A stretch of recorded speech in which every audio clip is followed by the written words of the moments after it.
Hello, hello, hello. This is Caleb with Practical Dad's Advice.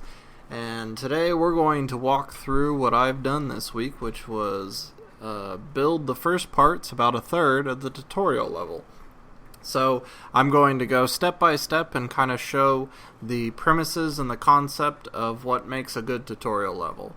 I'm not claiming a lot of credit on these ideas because they're things that I have learned from people that are a lot better at this than me. Including Extra Credits, Sunder, Games Workshop. I think that's about it. Even Super Bunny Hop and some others that have talked about game design in serious ways. And so I'm pretty much butchering all of their ideas using what I am building as an example. So I'm starting out with what would be called some spectacle, to where you get a wonderful view of the level. It sets the scene, it sets the mood. You have quite a lot of things that are going on, quite a lot of motion, and your character is here and is safe and has a lot of doesn't have a lot of space to move, but has some space to move, so you can play with the controls. But the big thing is in order to progress, you have to jump, which, of course, in most 2D games, and as is true in this one, is the most important function besides maybe move and run. So you have to jump to get out. So I put a ledge just to this corner here, also to make the player want to jump, to give them to something to jump to. So they figure out the jump, and they go, oh, okay, I can jump. So then they jump for it, and they miss, and they fall down. And just to show you, without more advanced understandings of the mechanics, it's impossible to actually reach that ledge on a single jump. So the new player will try to jump, will miss the ledge, and will fall down here to the base level, and we'll find out a few things. First off, that there is no fall damage. So now they know there's no fall damage. And they have some space here that they can move and they can do things, and they're safe and they're okay. And so they can play around and they can jump, and they go, oh, well, okay. So the white parts I can jump on. But if I try to jump on these brown parts, nothing happens. So that's cool.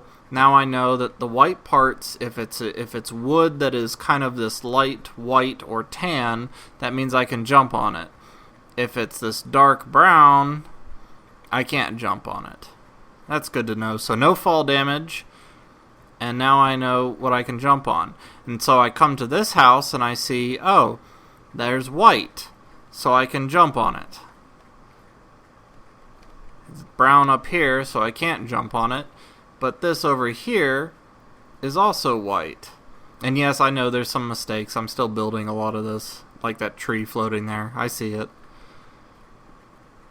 So I can jump over here. And now I see, okay. So I try to run, and I fall. But, oh, okay. So sometimes, depending on the situation, there are things that you can stand on and fall on. That's cool. And then I come to this tree, and I pass it, and I hit a brick wall. It's like, okay, so now I'm stuck. I come to this tree, and I say, that branch looks different than the other branches. So I jump, but one jump doesn't do it. I can't get to it in one jump. So I double jump and find out, oh, I have a double jump. So I double jump again. And I'm like, oh, well, jumping straight up isn't going to help me.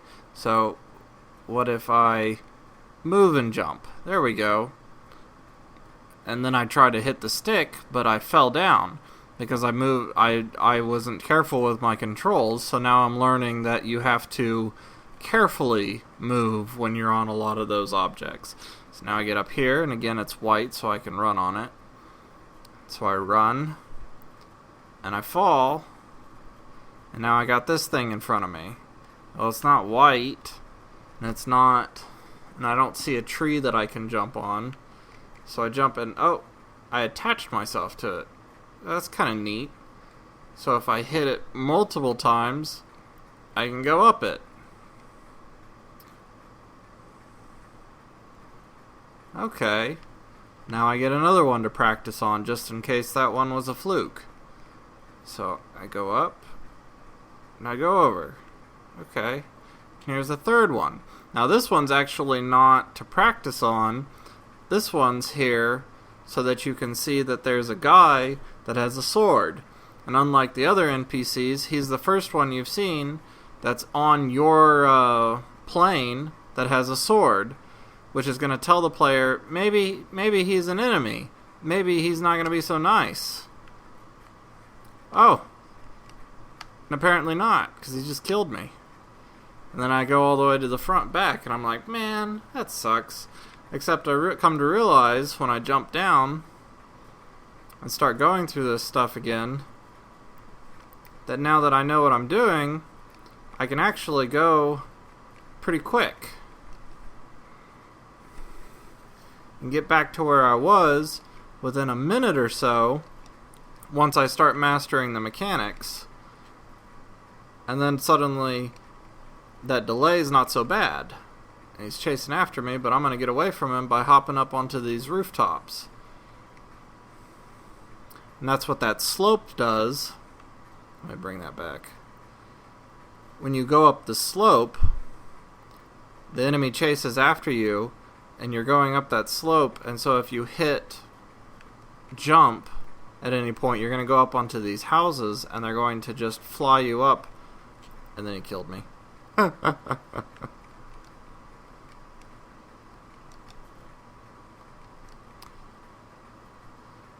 But if you hit jump at any point, it's going to send you up onto those houses, and you're going to be able to see, hey, I can get away from enemies by staying to the rooftops rather than the ground. And in fact, there's lines of movement that allow for a kind of light a two-dimensional parkour, where I can move really pretty quick in lines as long as I am paying attention on where it is I'm going. And that's all I got of the tutorial so far done. Well, I've been working on it a week. Leave me alone. And yeah, I mean, it's still definitely a work in progress. Quite a lot of things that I'm working to fix. Just less than an hour ago, the enemy was not working. He would break every time he would spot me. So I just got that fixed. So I'm actually pretty darn excited right now that he's chasing after me and not crashing the game, because that's what he was doing about an hour ago. The slope was really messing with him. I'm gonna kill him. Ha ha ha.